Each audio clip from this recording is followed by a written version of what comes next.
खबर उत्तराखंड में आप सबका स्वागत है और मैं हूं स्वाति मेहता। खबरों की तरफ बढ़ने से पहले नजर डालते हैं आज की हेडलाइंस पर। बीजेपी प्रदेश अध्यक्ष महेंद्र भट्ट ने नई टीम के नामों की करी घोषणा। उत्तराखंड संगठन में बनाए गए 8 प्रदेश मंत्री, 8 नामों की घोषणा।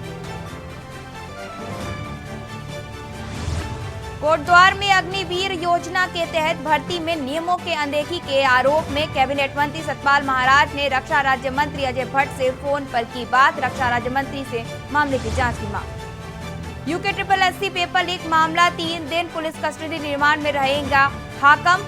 धामपुर और उत्तरकाशी ले जाकर पूछताछ करेगी STF। उत्तराखंड के पूर्व दर्जाधारी राज्य मंत्री मनीष वर्मा और उसकी पत्नी भाई को 5 साल की सजा की थी करोड़ों की धोखाधड़ी। कोटद्वार में हो रही अग्निपथ भर्ती 5वें दिन पौड़ी जिले की हो रही है भर्ती। कोटद्वार, पौड़ी, रणिखेला तहसीलों के युवाओं की भर्ती 19 से 31 अगस्त तक चलेगी भर्ती। उत्तराखंड में आज प्रदेश के पहाड़ी क्षेत्रों में बारिश की संभावना। 27 अगस्त से फिर गति पकड़ेगा मानसून। आप देख रहे हैं की न्यूज, खबरों का सारथी। बढ़ते हैं खबरों की ओर, जहां खबर देहरादून से है। उत्तराखंड में बीजेपी पदाधिकारियों के नामों की घोषणा। बीजेपी प्रदेश अध्यक्ष महेंद्र भट्ट ने ये घोषणा की है। आपको बता दें कि उत्तराखंड संगठन में 8 प्रदेश मंत्री बनाए गए हैं। मीना गंगोला, आदित्य चौहान प्रदेश मंत्री बनाए गए। मीरा रतूड़ी, हेमा जोशी, लीलावती राणा प्रदेश मंत्री। उत्तराखंड में बीजेपी पदाधिकारियों के नामों की घोषणा की जा चुकी है। बीजेपी प्रदेश अध्यक्ष महेंद्र भट्ट के द्वारा ये घोषणा की गई है। उत्तराखंड संगठन में बनाए गए हैं 8 प्रदेश मंत्री। आपको बता दें कि नामों की घोषणा हो गई है। उत्तराखंड में बीजेपी पदाधिकारियों के नामों की घोषणा की जा चुकी है। आपको बता दें कि बीजेपी प्रदेश अध्यक्ष महेंद्र भट्ट के द्वारा इन नामों की घोषणा की गई है। उत्तराखंड संगठन में 8 प्रदेश मंत्री बनाए गए हैं। उत्तराखंड संगठन में 8 प्रदेश मंत्री बनाए गए। ये देहरादून से बड़ी खबर हम आप तक पहुंचा रहे हैं, जहां पर उत्तराखंड में बीजेपी के संगठन के नामों की घोषणा हो गई है। बीजेपी प्रदेश अध्यक्ष महेंद्र भट्ट के द्वारा इन नामों की घोषणा की गई है। उत्तराखंड संगठन में 8 प्रदेश मंत्री बनाए गए। मीना गंगोला, आदित्य चौहान प्रदेश मंत्री बनाए गए हैं। आपको बता दें कि इसके साथ ही मीरा रतूड़ी, हेमा जोशी, लीलावती राणा प्रदेश मंत्री बनाए गए। उत्तराखंड में बीजेपी पदाधिकारियों के नामों की घोषणा अब हो गई है। आपको बता दें कि प्रदेश अध्यक्ष महेंद्र भट्ट के द्वारा इन सभी नामों की घोषणा की जा चुकी है। आप तस्वीरों में साफ तौर पर देख सकते हैं कि ये वो लिस्ट है जिसमें इन नामों की घोषणा की गई है। उत्तराखंड में बीजेपी पदाधिकारियों के नामों की घोषणा हो गई। आपको बता दें कि प्रदेश अध्यक्ष महेंद्र भट्ट के द्वारा इन नामों की घोषणा की गई है। उत्तराखंड संगठन में 8 प्रदेश मंत्री बनाए गए हैं। मीना गंगोला, आदित्य चौहान प्रदेश मंत्री बनाए गए हैं। जहां ये प्रदेश मंत्री बनाए गए हैं तो इसके साथ ही मीरा रतूड़ी, हेमा जोशी, लीलावती राणा प्रदेश मंत्री बनाए गए। इस पर हमारे साथ जुड़ रहे हैं राजेश वर्मा। राजेश, बीजेपी के पदाधिकारियों के नामों की घोषणा हो गई है। इतने दिन से जिसका इंतजार किया जा रहा था, आज वो नामों की घोषणा हो गई और प्रदेश अध्यक्ष महेंद्र भट्ट के द्वारा इन नामों की घोषणा की गई है। इसको लेकर क्या जानकारी है आपके पास?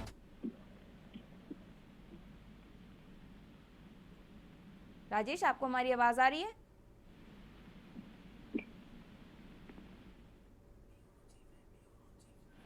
राजेश जी, आपको हमारी आवाज आ रही है? मीना गंगोला, आदित्य चौहान प्रदेश मंत्री बनाए गए हैं। आपको बता दें कि पदाधिकारियों के नामों की घोषणा हो चुकी है। मीरा रतूड़ी, हेमा जोशी, लीलावती राणा प्रदेश मंत्री बनाए गए। उत्तराखंड में बीजेपी पदाधिकारियों के नामों की घोषणा प्रदेश अध्यक्ष महेंद्र भट्ट के द्वारा ये घोषणा की गई है। आपको बता दें कि भारतीय जनता पार्टी के उत्तराखंड के पदाधिकारियों की घोषणा की जा चुकी है, जिनमें कई लोगों के नाम सामने आए हैं। आपको बता दें कि इनमें कई लोगों के नाम सामने आए हैं जिनके नामों की घोषणा की गई है। आपको बता दें कि प्रदेश अध्यक्ष महेंद्र भट्ट के द्वारा इन सभी नामों की घोषणा की गई। आप ये तस्वीर देख सकते हैं, ये वो लिस्ट है जो आपको बता दें कि जारी की गई है। ये भारतीय जनता पार्टी के उत्तराखंड के जितने भी अधिकारी हैं जिनको तैनाती की गई है, नियुक्त किया गया है, ये उनके नाम है।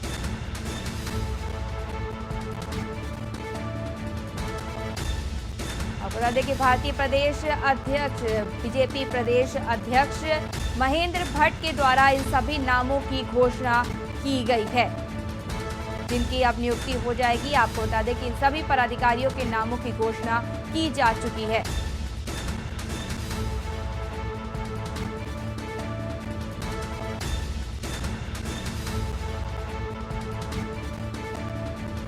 आपको बता दें कि बीजेपी प्रदेश अध्यक्ष उत्तराखंड के महेंद्र भट्ट के द्वारा नाम की घोषणा की जा चुकी है। आपको बता दें कि मीरा रतूड़ी, हेमा जोशी, लीलावती राणा, इनको प्रदेश मंत्री नियुक्त किया गया है। उत्तराखंड में बीजेपी पदाधिकारियों के नामों की घोषणा प्रदेश अध्यक्ष महेंद्र भट्ट के द्वारा की जा चुकी है। बीजेपी प्रदेश अध्यक्ष महेंद्र भट्ट के द्वारा नामों की करी गई घोषणा।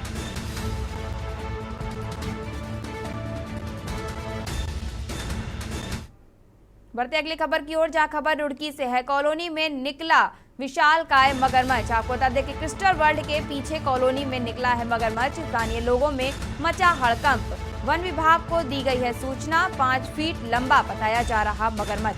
मौके पर पहुंची वन विभाग की टीम। कड़ी मशक्कत के बाद तालाब से मगरमच्छ का किया गया रेस्क्यू। वन विभाग की टीम ने मगरमच्छ को बाणगंगा में छोड़ा। स्थानीय लोगों ने ली राहत की सांस। शांतर शाही शाह चौकी क्रिस्टल वर्ल्ड के पास की ये घटना बताई जा रही है, जहां पर कॉलोनी में निकला विशालकाय मगरमच्छ। क्रिस्टल वर्ल्ड के पीछे कॉलोनी में निकला मगरमच्छ। स्थानीय लोगों में मचा हड़कंप। वन विभाग को दी गई सूचना।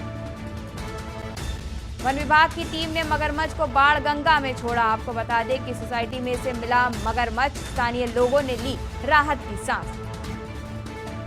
वन विभाग को दी गई सूचना। शांतर शाह चौकी क्रिस्टल वर्ल्ड के पास की ये घटना सामने आई है, जहां पर कॉलोनी में निकला एक विशालकाय मगरमच्छ की तस्वीरें आप देख सकते हैं, जिस पर क्रिस्टल वर्ल्ड के पीछे कॉलोनी में ये मगरमच्छ पाया गया है, जिसको अब वन विभाग के द्वारा पकड़ लिया गया है। स्थानीय लोगों में मचा हड़कंप। वन विभाग को दी गई सूचना।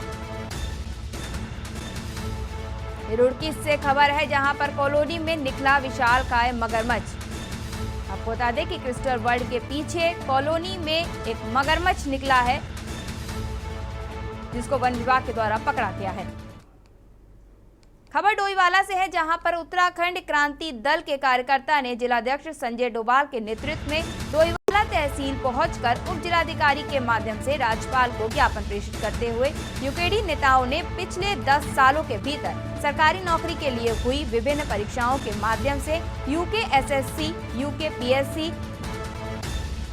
वन विभाग की टीम ने मगरमच्छ को बाणगंगा में छोड़ा। आपको बता दें कि और खास तौर से जैसा कि मैंने पहले भी कहा, मगरमच्छ को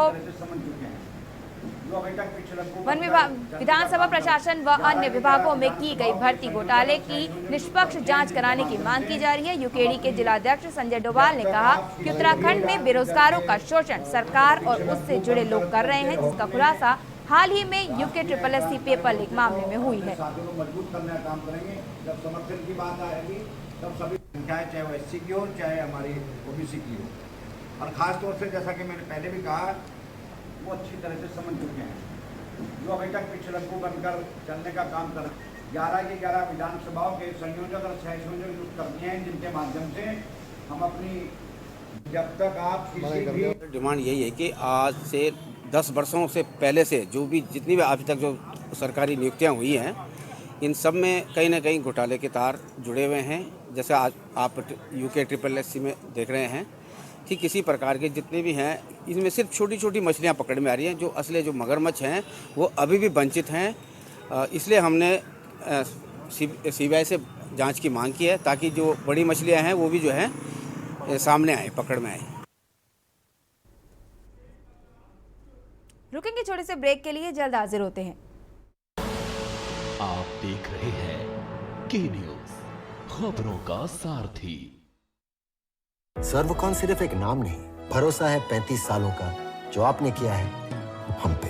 तभी तो हम हैं India's number 1 servo voltage stabiliser के निर्माता।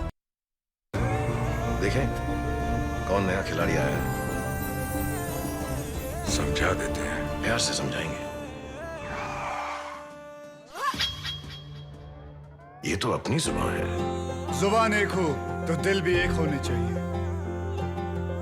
विमल बोलो जुबान केसरी। के न्यूज की खास पेशकश सप्ताहांत में देखिए सीबीआई टारगेट ट्रिपल डी इस शनिवार रविवार रात 8 बजे और रहस्यमयी निधिवन इस शनिवार रविवार रात 8:30 बजे प्रबुद्ध चौहान के साथ। आप देख रहे हैं के न्यूज, खबरों का सारथी। ब्रेक के बाद आप सबका स्वागत है और अगली खबर हरिद्वार से है, जहां पर यूपी सरकार में पूर्व मंत्री रहे साहब सिंह ने भाजपा और कांग्रेस दोनों ही सरकारों पर सैनी समाज की उपेक्षा करने का आरोप लगाया है और हरिद्वार में होने वाले पंचायत चुनाव में दोनों पार्टियों को सबक सिखाने की बात कही है।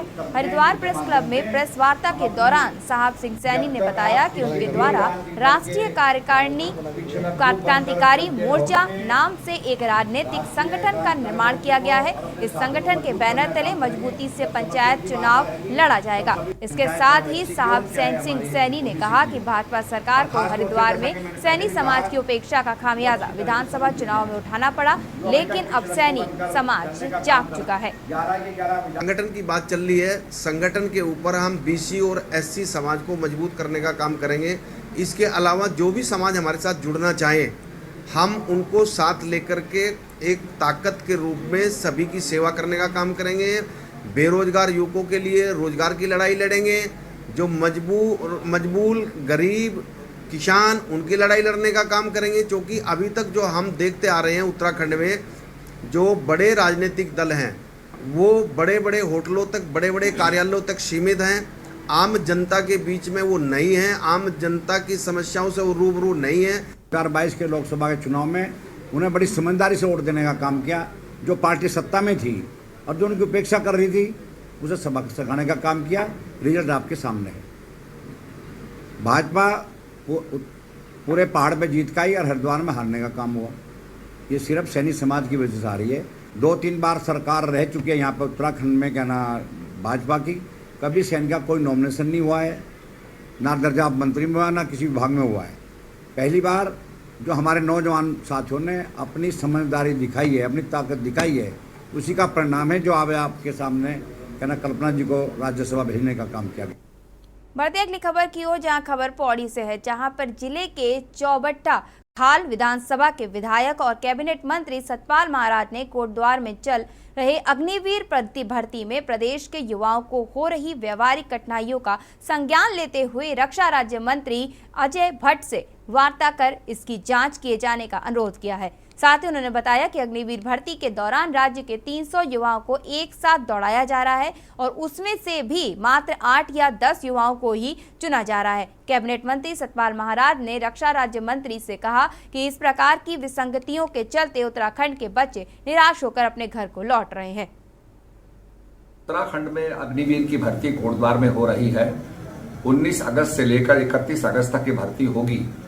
मेरे संज्ञान में इसमें कुछ बातें आई हैं, तो आज मैंने दूरभाष से अजय भट्ट जी से बात की, जो राज्य रक्षा मंत्री हैं, और उनको बताया कि मानकों के अनुकूल ये भर्ती होनी चाहिए। और जब बिपिन रावत जी थे तो उन्होंने जो हमारे लड़के थे उनकी हाइट को 163 सेंटीमीटर कर दिया था, परंतु वहाँ पर जो कर्नल हैं वो 170 मीटर ही हाइट को मान रहे हैं। पहाड़ का व्यक्ति लंबा नहीं होता है, तो इसलिए उनको हाइट रिलैक्सेशन दी गई थी। तो मेरा यही आग्रह था राज्य मंत्री जी से कि वो इसको निश्चित रूप में इसकी पूरी जांच कराएं और नियमानुसार भर्ती होनी चाहिए, यही मंत्री जी से आग्रह है। सहकारिता मंत्री डॉक्टर धन सिंह रावत ने राज्य अतिथि गृह के शैले हॉल में आयोजित सहकारिता सम्मेलन में जनपद भर से आए कांस तस्करों से वार्ता करते हुए उनकी समस्याएं सुनी। धन सिंह ने कहा कि राज्य सरकार किसानों को 1 लाख रुपए से लेकर 5 लाख रुपए तक लोन 0% ब्याज पर दे रही है, जिसका अभी तक 6.5 लाख किसान लाभ उठा चुके हैं। सहकारिता समिति ने जुड़े किसानों की सुविधा के लिए राज्य सरकार ने ऑनलाइन व्यवस्था लागू की है ताकि उन्हें लेन देन में कोई असुविधा ना हो। सहकारिता मंत्री ने जल्द ही नैनीताल में ग्रामीण घसियारी योजना शुरू होने जा रही है, जो महिलाओं के लिए वरदान साबित होगी। उन्होंने कहा कि जब विपक्ष ने सदन में सहकारिता में घोटालों पर सवाल उठाए थे तो सरकार ने उसी समय इसमें SIT जांच के आदेश दे दिए थे। सारे घोटाले कांग्रेस शासनकाल में हुए हैं। कोऑपरेटिव के क्षेत्र में हमारे राज्य में देश का पहला राज्य है कि जो हम अपने किसानों को 0% पे 1 लाख रुपए से लेकर 5 लाख रुपए देते हैं, और अभी तक 6.5 लाख किसानों ने इसका लाभ लिया है। और मैं कह सकता हूं कि देश का पहला राज्य है कोऑपरेटिव क्षेत्र में जो कि पैक्सों को कंप्यूटराइजेशन कर चुका है। अब हर किसान अगर वो जिस भी सदन सहकारी से समिति से जुड़ा है वो अपनी लेन देन जो है अपने मोबाइल से कर सकता है, 100% ऑनलाइन कर सकता है, और किसान को अब हर सुविधा का लाभ दिया जाएगा। और इस साल हम लोग घसियारी कल्याण योजना नैनीताल जिले में भी शुरू करने जा रहे हैं, जो कि ग्रामीण महिलाओं के लिए एक योजना वरदान सिद्ध हो। देखिए, विपक्ष ने जब सदन में क्वेश्चन उठाया था तो मैंने SIT जांच के आदेश दे दिए, और ये उन्हीं के ज़माने के घोटाले, बीजेपी के ज़माने में तो बहुत पारदर्शी नियुक्तियाँ हुई हैं, और अब मुझे लगता है कि कांग्रेस की अंदरूनी राजनीति के कारण एक दूसरे को आरोप प्रत्यारोप करते रहते हैं। लेकिन जो भी उस समय के घोटाले हैं, आपने देखा होगा कि हरिद्वार बैंक में जो 14 नियुक्तियाँ गलत हुई थी, हमने सबको हटा दिया है, उनको नौकरी से भी बर्खास्त कर दिया है। ये सब कांग्रेस के ज़माने के। रुकेंगे छोटे से ब्रेक के लिए, जल्द हाजिर होते हैं। आप देख रहे हैं के न्यूज़, खबरों का सारथी। देखें कौन नया खिलाड़ी आया है, समझा देते हैं, प्यार से समझाएंगे।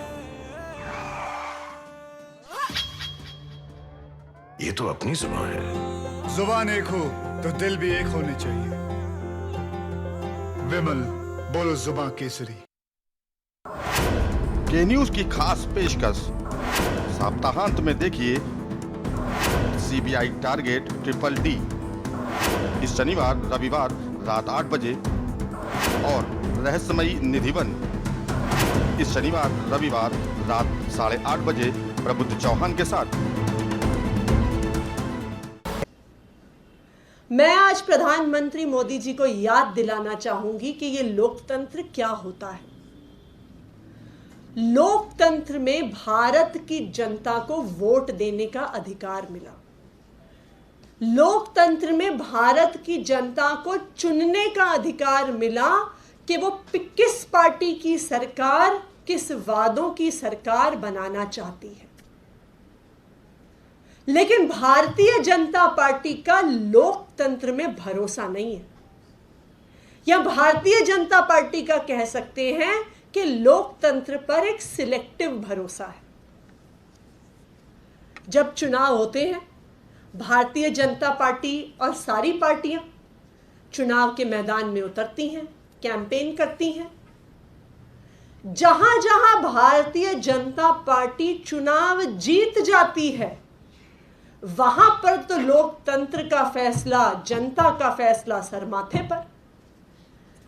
पर जहां जहां भारतीय जनता पार्टी चुनाव हार जाती है और किसी दूसरी पार्टी की सरकार बन जाती है, फिर वहां पे लोकतंत्र नहीं चलता। फिर वहां पर भारतीय जनता पार्टी का ऑपरेशन लोटस चलता है। क्या है भारतीय जनता पार्टी का ऑपरेशन लोटस? कि जिन जिन राज्यों में अगर किसी और पार्टी की सरकार बन जाए और भारतीय जनता पार्टी की सरकार ना बने, तो साम दाम दंड भेद से उस पार्टी की सरकार को गिरा दिया जाए। फिर चाहे उसमें केंद्रीय जांच एजेंसीज को लगाना हो, चाहे CBI और ED को लगाना हो, उनके द्वारा केस करवाने हो, चाहे दूसरी तरफ पैसे के ऑफर देने हो, बड़े बड़े पदों के ऑफर देने हो, मुख्यमंत्री के पद का ऑफर देना हो, किसी भी साम दाम दंड भेद से दूसरी किसी भी पार्टी की सरकार बन जाए तो भारतीय जनता पार्टी ये चक्रव्यूह बनाना शुरू कर देती है कि किस तरह से ऑपरेशन लोटस करके उस सरकार को गिराया जाए। और ये ऑपरेशन लोटस शब्द हमारा नहीं है, भारतीय जनता पार्टी गर्व करती है अपने ऑपरेशन लोटस पर कि चुनाव से क्या फर्क पड़ता है, लोकतंत्र से क्या फर्क पड़ता है, कोई भी पार्टी चुनाव जीत कर आए, हम तो आखिरकार उस पार्टी की सरकार को गिराकर अपनी सरकार बना ही लेंगे। ये सिलसिला कब से शुरू हुआ? ये सिलसिला 2014 से ही भारतीय जनता पार्टी ने शुरू कर दिया। अरुणाचल प्रदेश से कांग्रेस के पेमा खांडू से शुरुआत हुई। बढ़ते अगली खबर की ओर, जहां खबर डोईवाला से है, जहां उत्तराखंड क्रांति दल के कार्यकर्ता ने जिलाध्यक्ष संजय डोभाल के नेतृत्व में डोईवाला तहसील पहुंचकर उप जिलाधिकारी के माध्यम से राज्यपाल को ज्ञापन प्रेषित करते हुए यूकेडी नेताओं ने पिछले 10 सालों के भीतर सरकारी नौकरी के लिए हुई विभिन्न परीक्षाओं के माध्यम से यूके एसएससी, यूके पीएससी, विधानसभा प्रशासन व अन्य विभागों में की गई भर्ती घोटालों की निष्पक्ष जांच कराने की मांग की है। यूकेडी के जिलाध्यक्ष संजय डोभाल ने कहा है कि उत्तराखंड में बेरोजगारों का शोषण सरकार और उससे जुड़े लोग कर रहे हैं, जिसका खुलासा हाल ही में यूके SSC पेपर लीक मामले में हुआ।